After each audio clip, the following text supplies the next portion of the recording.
Welcome to our channel প্রেত গল্প কথা। এখানে গল্প নয়, ভয় দেখানো হয়। ওয়েলকাম ব্যাক প্রেত গল্পকথা আর একটা নতুন ভয়ঙ্কর এপিসোডে তোমাদের সকলকে স্বাগত জানাচ্ছি। আজকের ঘটনা কর্ণপিশাচিনী।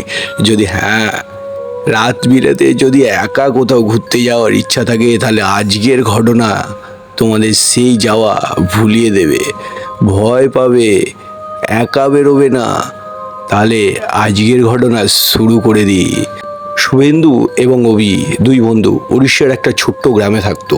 শুভেন্দু এবং অভি দুজনেই উইদাউট টেনশনে নিজেদের জীবনটা ভালোই কাটাচ্ছিল একটা ছোট্ট গ্রামে। হঠাৎ শুভেন্দুর কি মনে হয়েছিল সেদিন রাতে যে তাকে রাত্রির 12টার মুভিটা দেখতে হবে। সেই মতো সে অভিকে ফোনও করে এবং অভিকে বলে, ভাই আজকে যাই হয়ে যাক রাতের 12টার বইটা আমাদের দেখতে যেতে হবে। তুই ঠিক লুকিয়ে গ্রামের ওই পেছনের রাস্তায় চলে আসিস। অভি যখনই ওই পেছনের রাস্তা দিয়ে আসার কথাটা শুনলো তখনই সে বলে বসলো, কি পেছনের রাস্তা দিয়ে? তুই জানিস না পেছনের রাস্তায় কি আছে? শুভেন্দু বলে, আমি সব জানি ভাই, ওখানে কিছু নেই।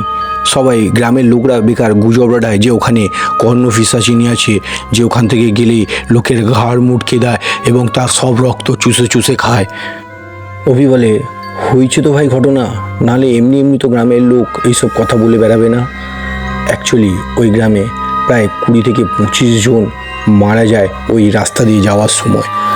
ওই রাস্তায় একটা বড় অশ্বত্থ গাছ আছে, যেখানে লোক বলে নাকি ওখানে একজন কর্ণপিশাচিনী থাকে, যে শুধুমাত্র পুরুষদের দেখে দেখে আক্রমণ করে, তাদের ঘাড় মুটকে তাদের রক্ত চুষে নেয় এবং শুধু জরাজীর্ণ শরীরটাকে ওই গাছের নিচে ফেলে রাখে।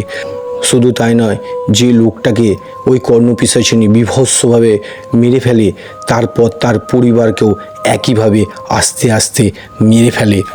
অ্যাকচুয়ালি গ্রামের লোকেরা এই সব কথার ঘটনা জানতো, তাই অভি যখনই শুনেছিল তখনই সে না করেছিল।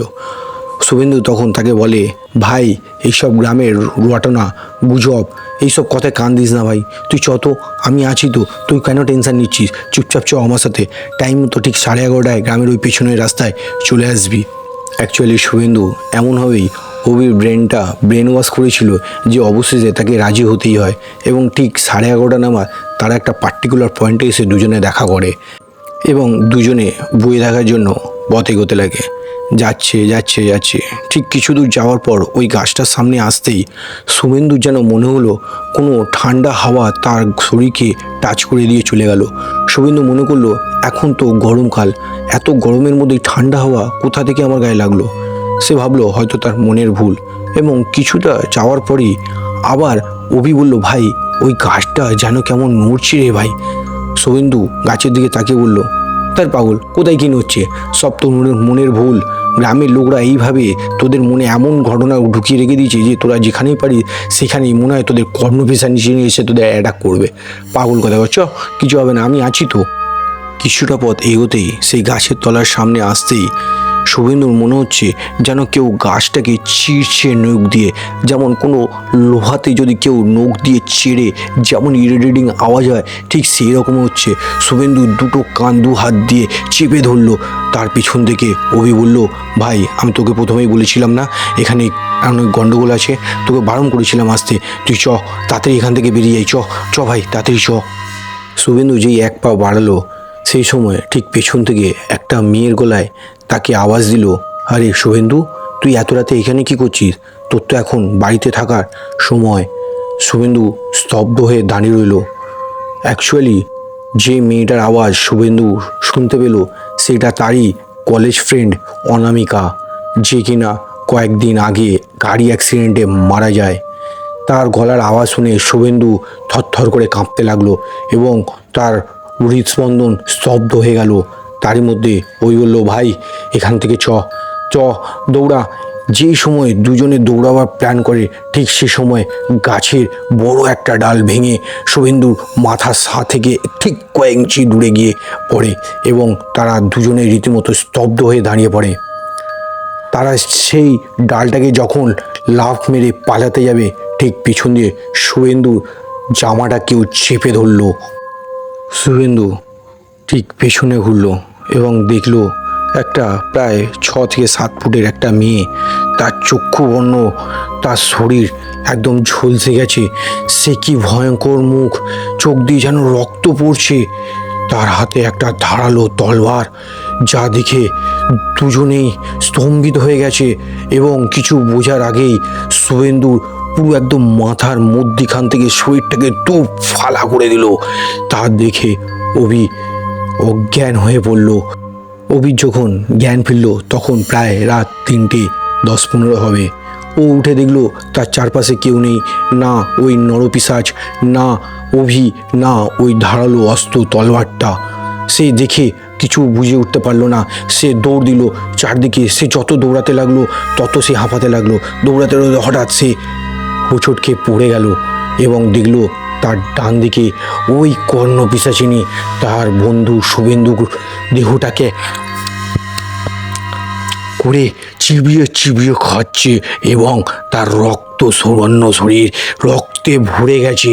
সে ভাবলো সে আর হয়তো বাঁচতে পারবে না, আর তার জীবনে সে বাড়ির লোককে দেখতে পারবে না, হয়তো এটাই তার শেষ রাত, অন্তিম রাত।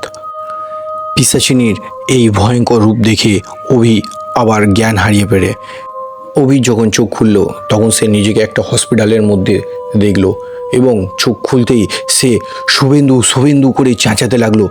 এই চেঁচানো শুনে শুভেন্দুর মা শুভেন্দুর কাছে এসে বলল, বাবা কি হয়েছে, তুই ঠিক আছিস তো এখন, তুই এত চেঁচাচ্ছিস কেন, তুই ঠিক হ, আগে শান্ত হ, আমি শুভেন্দুকে ডেকে দিচ্ছি। এই কথাটা শুনেই অভি স্তম্ভিত হয়ে গেল।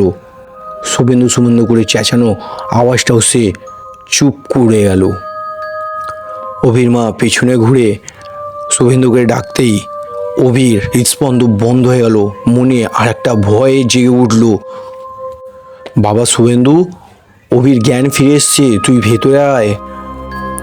শুভেন্দুকে দেখে অভি স্তম্ভিত হয়ে যায় এবং শুভেন্দুকে জিজ্ঞেস করে, ভাই কালকে তো রাত্রে তোর সাথে আমি বেরিয়েছিলাম, এই রকম ঘটনা ঘটেছে।